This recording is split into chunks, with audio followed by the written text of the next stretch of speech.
सो hi everyone, मैं हूं अपना खुद का सौरभ ठाकुर। और मेरे बारे में थोड़ा और जानना है तो चैनल के आप अबाउट सेक्शन में जा सकते हैं। थोड़ा और जानना है तो इंस्टाग्राम पे फॉलो कर सकते हैं, दाना मल्टीटास्कर नाम है। चलो स्टार्टिंग में ही मैंने ये बिजनेस की बात कर ली। चलो, तो this is the third lecture on post colonialism. अगर आपने पोस्ट कॉलोनियलिज्म की वीडियो नहीं देखी है तो उसको देख लेना, इससे पहले वाले 2 लेक्चर से देख लेना, प्लेलिस्ट बनी है। Edward Said, Edward Said Jerusalem में पैदा हुआ था। जेरूसलम पैलेस्तीन, ठीक है जी, जेरूसलम पैलेस्तीन। हाँ जी, तो ये एक अरब कंट्री है, ठीक है। ये आप मानो ये मुसलमान था, ठीक है, इस्लामिक कंट्रीज है ये जो भी है। और ये बात भी अभी अरब कंट्रीज की ही करेगा, इस्लाम की बात करेगा, ओरिएंटलिज्म की बात करेगा, कॉलोनियलिज्म की बात तो करेगा ही करेगा, ठीक है। तो वो सारी बातें मैं आपको बड़े अच्छे तरीके से समझाऊंगा, है ना। काफी मजा आएगा इस लेक्चर में। एडवर्ड सईद मस्त बंदा था ये भी। चलो, तो एडवर्ड सईद का मैं सबसे पहले आपको बात बताऊं। इसने सबसे पहली बुक लिखी है अपनी। देखो, हमारे लिए बुक्स इंपॉर्टेंट है, ठीक है, उनके ईयर्स इंपॉर्टेंट है। ये मैंने लिख दिया कब पैदा हुआ। He was born in 1935 and he died recently in 2004। It is not very recent though, but still 2000 के बाद जो भी आता है ऐसा लगता है साला रिसेंट ही है ना, क्योंकि हम तो 90s के किड्स है। तो एडवर्ड सईद, हाँ, तो इसका है बिगिनिंग्स। ये इसकी एक बुक आई थी 1975 में, ठीक है जी। बिगिनिंग्स 1975 में बुक आई थी। और इस बुक में इसने बिगिनिंग की बात की, थोड़ा वो मैं समझाऊंगा अभी। तो ये कहां से इन्फ्लुएंस हुआ था। He was influenced by Giambattista. Wrestling जो देखता है ना वो बटिस्टा को जानता होगा, ऐसे करता है वो, ठीक है, आग निकलती पीछे से। बटिस्टा, जियाम बटिस्टा विको, VICO, ठीक है जी। ये एक राइटर था, इसने एक बुक लिखी थी न्यू साइंस 1744 में ये लिखा था इसने, ठीक है जी। इससे ये यहां से ये थोड़ा इन्फ्लुएंस होकर इसने ये बुक लिखी थी बिगिनिंग्स 1975 में। अब बिगिनिंग्स में ये 2 चीजों की बात करता है, एक है ओरिजिन, एक है बिगिनिंग। बेसिक से स्टार्ट करेंगे ना, हम ओरिएंटलिज्म पे जाएंगे लेकिन थोड़ा बेसिक से हम स्टार्ट करेंगे ना। ओरिजिन एंड बिगिनिंग, अब ये 2 बातें हैं, ठीक है। अब ओरिजिन क्या है। ओरिजिन ये कहता है कि ओरिजिन इज समथिंग डिवाइन, ठीक है, जो कि डिवाइन है, मिथिकल है, क्योंकि भगवान आया है। मान लो भगवान ने, एक डिवाइन स्पिरिट है, उसने कुछ वहां से ओरिजिन हुआ है। हमारा सभी लोगों का, इंसान का भी वहीं से ओरिजिन हुआ है, हर चीज का वहीं से ओरिजिन हुआ है, ठीक है। आप चार्ल्स डार्विन पे मत जाना, वो तो कहेगा कि बंदर से आए हम लोग। पर एक जो मान्यता है, ओरिजिन जो होता है वो होता है डिवाइन से, ठीक है। और जो बिगिनिंग है, बिगिनिंग ये कहता है कि बिगिनिंग इज सेक्युलर, ठीक है, and human made, man made कह सकते हो, ठीक है।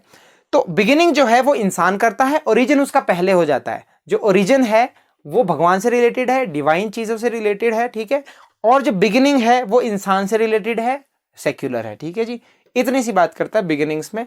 इतना याद रख लो, बहुत है जीवन के लिए, जीवन यापन करने के लिए, रोटी कपड़े और मकान की तरह। इतना पता लग गया, ठीक है। अब हर चीज में हम इतना डिटेल में घुस नहीं सकते भाई, लिटरेचर बहुत बड़ा है। कहाँ कहाँ घुसोगे। जहां जहां मैं घुसा रहा हूं वहां तो घुसो, पर हर कहीं नहीं, ठीक है। घुसने का मतलब है किताबों में घुसना, राइटर के लाइफ में घुसना, उसके वर्क्स में घुसना, है ना। अच्छा, तो इसके बाद इसने एक और वर्क लिखा, the world, the text, Britishers की तरह text, the world, the text and the critic, 1983 में ये बुक आई है, ठीक है। The world, the text and the critic, 1983। अब इसमें इसने क्या बोला है, इसमें ये कहता है कि जो भी क्रिटिकल थियरी है वो उसकी ना, वो एक लेबरिंथ बन गई है टेक्सुअलिटी की। लेबरिंथ क्या होता है, LABYRINTH, भूल भुलैया। आपने मूवी देखी होगी भूल भुलैया, पर डरावनी है वो, होना नहीं चाहिए था उसको। लेबरिंथ, लेबरिंथ ऑफ टेक्सुअलिटी, ये लो जी। तो ये बात इसने बोली है क्या, कि क्रिटिकल थियरी जो है वो एक लेबरिंथ ऑफ टेक्सुअलिटी बन गई, मतलब टेक्सुअलिटी की एक भूल भुलैया, ठीक है। टेक्सुअलिटी तो आप समझते हो, मैंने आपको अच्छे से समझाया। टेक्सुअलिटी न्यू क्रिटिसिज्म में आपको समझाया होगा मैंने, टेक्स्ट से रिलेटेड, ठीक है। और भी इसकी टर्म्स है, कुछ आएगी बीच बीच में, एक यूलिया क्रिस्तेवा की भी है, और चलो वो अभी छोड़ो, वही है ना, हर कहीं नहीं घुसना है। अभी मैं आपको एडवर्ड सईद की ज़िंदगी में घुसा रहा हूँ, इसके वर्क्स में वहीं रहना है आपने, ठीक है। चलो जी, लेबिरिंथ ऑफ टेक्सुअलिटी, ये बात आपने याद रख लेनी। क्या पता कहीं पे भी पूछा जाए लेबिरिंथ ऑफ टेक्सुअलिटी किसने कहा है, कौन से वर्क में कहा है, तो ये आपने याद रखना है। The world, the text and the critic. दुनिया में एक टेक्स्ट है और टेक्स्ट का एक क्रिटिक है, बस ऐसे याद रख लो। 1983। अच्छा, अभी है जगह, कुछ और लिख लेता हूँ, है ना। चलो जी, तो ये तो हो गई हमारी बेसिक बात, ठीक है। इसको मिटा ही देता हूं क्योंकि हम नया टॉपिक शुरू कर रहे हैं। टॉपिक बहुत इंपॉर्टेंट है, थोड़ा बड़ा भी है और मजेदार भी है और इंपॉर्टेंट भी है। वो है ओरिएंटलिज्म। देखो, सबसे पहले तो दो बातें समझ लो। वर्ल्ड का मैप आपने देखा होगा, इधर को ईस्ट है, इधर को वेस्ट है। ये ईस्ट है, ये वेस्ट है, ठीक है जी। अब ईस्ट को क्या कहेंगे? ईस्ट को कहेंगे ओरिएंट। कहेंगे क्या? ईस्ट को कहते हैं ओरिएंट, वेस्ट को कहते हैं ऑक्सीडेंट। OCCIDENT, ठीक है जी। ये आप समझ लो बात, ईस्ट, ओरिएंट, वेस्ट, ऑक्सीडेंट, ठीक है। अब ये जो ओरिएंट है, इसी से निकल कर आता है हमारा ओरिएंटलिज्म। इज्म लग गया आगे, इज्म तो बला ही बड़ी खराब है ना। जब इज्म लग गया तो समझो कि घुसना पड़ेगा इज्म में, पूरा उसको निचोड़ना पड़ेगा। तो अब एडवर्ड सईद जो है वो एक क्रिटिकल थियरी के हिसाब से इसको यूज करता है ओरिएंटलिज्म को। किस चीज को क्रिटिसाइज करने के लिए? ये वेस्ट के लोगों को क्रिटिसाइज करने के लिए। ये क्या कहता है कि जो वेस्टर्न पीपल है, मैंने आपको पोस्ट कॉलोनियलिज्म में बताया कि वो हमें इन्फीरियर समझते हैं, मैंने पिछले लेक्चर में भी बताया कि वो हमें इन्फीरियर समझते हैं, जो लोग हम पे रूल करते हैं वो हमें इन्फीरियर समझते हैं। उसी तरह ये जो वेस्टर्न लोग हैं, यूरोपियन, इसमें क्या आ गया? यूरोप और यूएस, ठीक है, यूएसए, यूरोप और यूएसए इसमें आ गया। ईस्ट में क्या आ गया? Asia, north Africa and middle east, ये कंट्रीज है। तो इसमें अरब कंट्रीज भी आएगी, है ना, ये आपने याद रखना है। अरब कंट्रीज मैं इसलिए बता रहा हूं क्योंकि अभी उन्हीं की बात करने वाला है, ठीक है। तो वेस्टर्नाइजेशन तो हमारी हो ही रही है, ठीक है। हम इंग्लिश पढ़ रहे हैं, this is a part of westernization. I am wearing jeans, this is a part of westernization. I just want a girlfriend on Valentine's Day, oh, वो भी तो एक यही है ना वेस्टर्नाइजेशन। मैं भी चाहता हूं कि मैं भी अंग्रेजों की तरह जीऊं, मैं भी एक लिव इन रिलेशनशिप जीऊं। ये हमारी भारत की तो है नहीं ना सभ्यता, ये तो इनकी है, वेस्ट वाले लोगों की। अभी लड़कियां क्रॉप टॉप पहनती है, मतलब टॉप भला चंगा है, उसको यहां तक ले आएगी, वो पूरा दिखेगा नेवल, है ना। वो क्या है? ये वेस्टर्नाइजेशन है। फटे हुए जीन्स पहन रहे, वो क्या है? वेस्टर्नाइजेशन है। सब कुछ वेस्टर्नाइजेशन। देखो, मैं ट्रेडिशनलिस्ट नहीं हूं, बिल्कुल भी नहीं। मैं भी वैसे ही एक रंगीन किस्म का मिजाज का आदमी हूं, ठीक है। मैं सिर्फ आपको समझाने के लिए बोल रहा हूं, this is not a judgement. मैं आपको सिर्फ समझाने के लिए बोल रहा हूं कि ये वेस्टर्नाइजेशन क्या है, ठीक है। तो वेस्टर्नाइजेशन यही है। अब ये जो लोग हैं, इन्होंने ये ओरिएंट, जो लोग हैं, इनको ओरिएंटलिज्म के तहत जो ये बात करता है एडवर्ड सईद, ये कहता है कि ये जो ओरिएंटलिज्म है ये इन्हीं का बनाया है, इन्होंने कंस्ट्रक्ट किया है, ठीक है। और इन्होंने ही हमें बताया है। इन लोगों को, ईस्टर्न लोगों को ये बेवकूफ समझते हैं, पिछड़े वर्ग के लोग समझते हैं, बैकवर्ड लोग समझते हैं इनको, इंफीरियर लोग समझते हैं इनको, बारबेरियन समझते हैं इनको, गंवार समझते हैं इनको, देहाती समझते हैं इनको, ठीक है। कौन? ये लोग। और खुद को बड़े सुपीरियर समझते हैं, 30 मार खां समझते हैं। ये मैं नहीं बोल रहा, ये एडवर्ड सईद बोल रहा है। ये एडवर्ड सईद नहीं बोल रहा है, ये पोस्ट कॉलोनियलिज्म बोल रहा है, ठीक है। ये पोस्ट कॉलोनियलिज्म नहीं बोल रहा है, ये इनकी फ्रस्ट्रेशन बोल रही है, जो इन पे अत्याचार हुए। मैंने पिछली वीडियो में बताया कि फ्रेंच फैनन जो इंसान था, उसने जो भी उनके साथ गलत हुआ है, अल्जीरिया में जो रेवोल्यूशन चला, जो कॉलोनाइजर्स थे उनके खिलाफ, उनका जो दर्द है, उनकी साइकी पे क्या फर्क पड़ रहा है, उसने वो चीजें बताई है। उसी तरह एडवर्ड सईद ने भी एक वर्क लिखा है। वैसे तो मैं उस वर्क का नाम बाद में बताना था, पर आगे ही रेफरेंस तो बता देता हूं। उसका नाम है द क्वेश्चन ऑफ पैलेस्टीन, 1979, ठीक है। The question of Palestine 1979। इसमें इसने, एडवर्ड सईद ने यही बात की है कि कैसे कैसे मुश्किलों से हमें गुजरना पड़ता है, क्या क्या क्या हमारी प्लाइट है, क्या हमारा दुख है, उन सारी चीजों से होकर गुजरना पड़ता है हमें। वो है द क्वेश्चन ऑफ पैलेस्टीन में उसने उन्हीं सारी चीजों की बात की है। ठीक है, उम्मीद करता हूं इतना आप समझ गए होंगे। मैं चेक कर रहा था कि वीडियो बन रही है कि नहीं बन रही है, ऐसा ना सारा लेक्चर दोबारा बनाना पड़े। चलो द क्वेश्चन ऑफ पैलेस्टीन, ये मैंने आपको वर्क बता दिया, याद रख लेना 1979 में। अब ये ओरिएंटलिज्म भी आप समझ गए होंगे क्या है। ठीक है, अब इसमें मैं थोड़ा सा पर्टिकुलराइज अगर करूं तो ये जो इंसान था ये अरब था। ठीक है, अरब वर्ल्ड में अब ये ओरिएंटलिस्ट जो थे, ये वेस्टर्न जो लोग थे, ये क्या करते हैं कि पहले उन पे राज करते थे ये लोग अरब वर्ल्ड पे। ठीक है, तो इन्होंने कैसी, अगर आप आर्टिस्ट देखें, इनके पेंटर्स देखें जिन्होंने, या फिर फोटोग्राफर्स देखें, फोटोज लेते हैं तो उसमें क्या चीज दिखाते हैं, ये अरब की जो विमेन है उनको कैसे दिखाते हैं, एग्जॉटिक। एग्जॉटिक होता है वैसे फॉरेनर होता है, इसका मतलब एग्जॉटिक का मतलब बहुत अजीब भी होता है, बहुत आई कैचिंग भी होता है, बहुत इरोटिक मतलब कि सेक्सुअली जो हमें अराउज करे। ठीक है, वो सारी मतलब होता है एग्जॉटिक का। तो एग्जॉटिक सेक्सुअलिटी वो दिखाया करते थे अरब जो विमेन है उनकी, या तो बेली डांस, धन तकड़ तकड़ तकड़ धुम, तो वो क्या क्या इमेज दिखाई जाती है, वहां की रेत दिखाई जाती है, वहां के गंवार लोग दिखाए जाते हैं, बारबेरियन लोग जो कि गांव में हैं, जिन्हें कुछ पता नहीं है, उनका रंग बिरंगे जो वो अजीब से कपड़े पहनते हैं वो दिखाया जाता है, और औरतें दिखाई जाती है। ठीक है, और इसमें हरेम दिखाया जाता है, हरेम। अब ये हरेम चीज समझने वाली चीज है, अब जो लोग हिंदू है शायद उन्हें नहीं पता होगा, मुसलमानों को पता होगा। Harem is a space, it's a room, कहां पे एक मुस्लिम फैमिली में हरेम एक जगह होती है जहां पर विमेन को रखा जाता है। एक टाइम पे ऐसा भी था कि विमेन के साथ यूनक्स को रखा जाता था। यूनक्स होते हैं हिजड़े। ठीक है, तो उनको वहां पे रखा जाता था उनकी रखवाली के लिए, क्योंकि हिजड़े उनके साथ कुछ कर तो पाएंगे नहीं। तो हरेम वो जगह होती है जहां पर लेडीज को रखा जाता है या फिर सर्वेंट्स को रखा जाता है, उनको रखा जाता है। अब हरेम का एक इनफॉर्मल मीनिंग भी है। इसका मतलब है कि अगर मैं एक बंदा हूं, मैं एक मुस्लिम हूं, and I am keeping so many girlfriends, concubines, prostitutes, ठीक है, जिन्हें वैश्या कहते हैं, या फिर I have so many wives, मेरी एक से ज्यादा पत्नियां हैं, मैं पॉलीगैमी कर रहा हूं, उनको हरेम कहा जाता है। अगर मेरी बहुत सारी औरतें हैं, जो औरतें एक आदमी को बिलोंग करे, उसे हरेम कहा जाता है उन्हें। ठीक है, तो ये इनफॉर्मल में आप समझ सकते हो।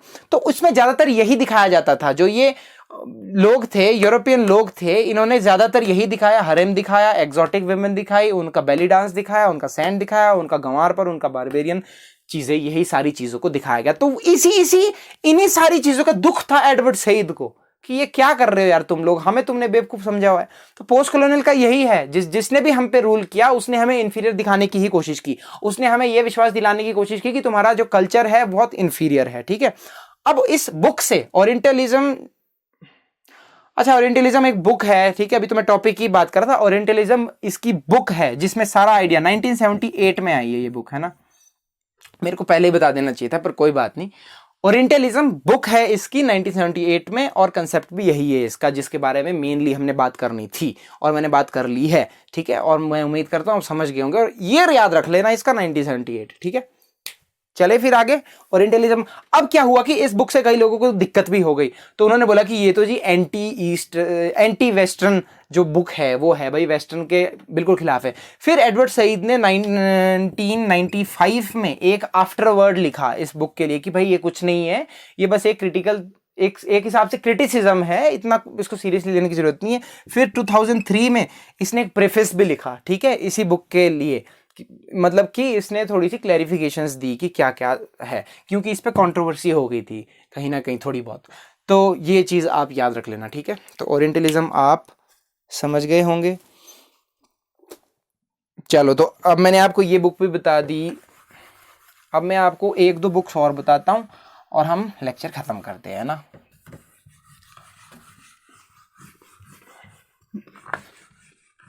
चलो जी, अब मैंने आपको बताया ये इस्लामिक बंदा था। ठीक है, इसने इस्लाम पे जो भी लांछन लगते हैं, आज भी इस्लाम पे, जो इंडिया में एक राइटिस्ट पार्टी है बीजेपी, वो इस्लाम पे बहुत इल्ज़ाम लगाती है। हालांकि कुछ गलतियां हर चीज़ में होती है, कमियां हर जगह होती है। आजकल चला हुआ है कि भाई ज़बरदस्ती जो है धर्मांतरण किया जा रहा है ना, तो वो उन चीज़ों को बहुत उठाया हुआ है क्योंकि यूपी के इलेक्शन आ रहे हैं। पर खैर मुझे ये सारी बातें करनी नहीं चाहिए, है ना, हम इसको सीरियसली भी नहीं लेना, अपनी पढ़ाई पे फोकस रखो, पॉलिटिक्स बड़ी गंदी चीज़ है।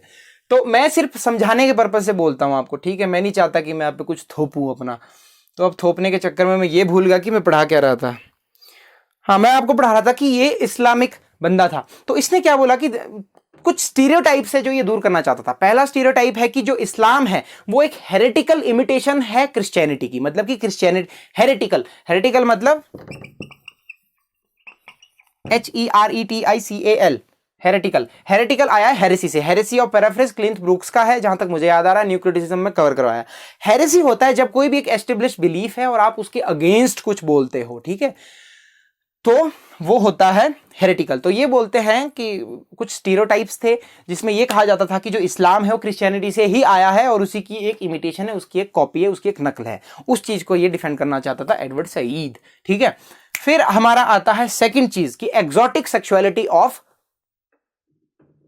ओरिएंटल वुमन, ठीक है। एक्सोटिक मैं समझा चुका हूं क्या चीज है, वो जो रिप्रेजेंटेशन है उसके खिलाफ भी ये बात करना चाहता था। अब तीसरी चीज क्या थी, तीसरी चीज में एकदम से याद नहीं आती है, फ्लो खराब हो जाता है ना। तीसरी चीज थी Islam as a uniquely unitary phenomenon and as a culture incapable of innovation. ये भाई इस्लाम एक ऐसा कल्चर है जो कि इनोवेशन नहीं कर सकता है, इट इज इनकेपेबल। तो ये तीन जो स्टीरियोटाइप्स थे मेन, उनको इसने डिफेंड करना था और इसमें इसने एक बुक लिखी, कवरिंग इस्लाम, 1981, ठीक है। तो कवरिंग इस्लाम जो बुक है, इसमें इसने काफी हद तक इन सारी चीजों की बात की, इस्लाम की बात की, ठीक है, उसको डिफेंड किया। मैंने ये बुक पढ़ी तो है नहीं, पर इसमें मेन जो बात ये है, इसने मेन जो बात ये की है कि जो मीडिया है, मीडिया किस तरह से इस्लाम को दिखाता है, किस तरह से उसकी मिस रिप्रेजेंटेशन करता है, ठीक है, और स्टीरियोटाइप्स और ज्यादा क्रिएट होते हैं। मेन बात इसने ये की है कवरिंग इस्लाम में। मीडिया वाली बात कल्चरल वगैरह, कल्चर स्टडीज में सब कुछ समझाया मैंने आपको। तो ये भी यही कहता है कि जो ओरिएंटलिज्म थी वो एक कल्चरल क्रिटिसिज्म था एक हिसाब से, बस, उससे ज्यादा और कुछ नहीं था, क्योंकि कंट्रोवर्सी हो गई थी इस पे। एक बुक मैं आपको और बता रहा हूं, बहुत इंपॉर्टेंट है, याद रख लेना, ईयर भी याद रख लेना, कल्चर एंड इंपीरियलिज्म। अब कोई भी ऐसी चीज नहीं है जो मैंने नहीं समझाई है। 1993 देखो, इंपीरियलिज्म में समझा चुका हूं, पोस्ट कॉलोनियल वाले, उसमें कल्चर में, कल्चर स्टडीज पे पूरे 8 लेक्चर्स है मेरे, ठीक है। इंपीरियलिज्म है जब आप जबरदस्ती अपना एम्पायर बढ़ाते हो, ठीक है, और कॉलोनियलाइजेशन उसी से ही बढ़ती है ना, तो ये इंपीरियलिज्म है। कल्चर एंड इंपीरियलिज्म 1993, बहुत इंपॉर्टेंट बुक है, याद रख लेना। ये एक सीरीज थी, एसेज की सीरीज थी शायद ये, हाँ, सीरीज ऑफ एसेज थी ये, ठीक है, ठीक है जी। बस खत्म, एडवर्ड सईद खत्म, टाटा बाय बाय। अब क्या रहा इसका, तो ये सब कुछ आपने याद रख लेना। एडवर्ड सईद बहुत अच्छा आदमी था, है ना, अच्छा, और जैसा भी था, पर इसने बहुत कोशिश, जितने भी राइटर्स हम पढ़ते हैं बहुत अच्छे लोग थे ये, और बहुत रेवोल्यूशनरी लोग थे ये, है ना। तो एडवर्ड सईद का ये सीन है। तो पैलेस्टीन का था, अरब वर्ल्ड को ये डिफेंड करता है, इस्लाम को डिफेंड करता है, और ऑक्सीडेंट और ओरिएंट की बात करता है, ओरिएंटलिज्म की बेसिकली बात करता है, ठीक है, और कॉलोनियलिज्म के खिलाफ जो जितनी भी सारी बातें करता है, तो वो सारा है इसमें। तो एडवर्ड सईद हमारा खत्म हो गया। अब नेक्स्ट हमारा होमी के बाबा लोग। तो बाबा जो है वो काफ़ी इंपॉर्टेंट है, वो मैं कवर करूँगा, और एक दो राइटर्स साथ साथ में और भी कर देंगे। तो इस लेक्चर में इतना भी, तब तक खुश रहो, आबाद रहो, किसी की जान तो किसी की फरियाद रहो। Okay bye, enjoy your life.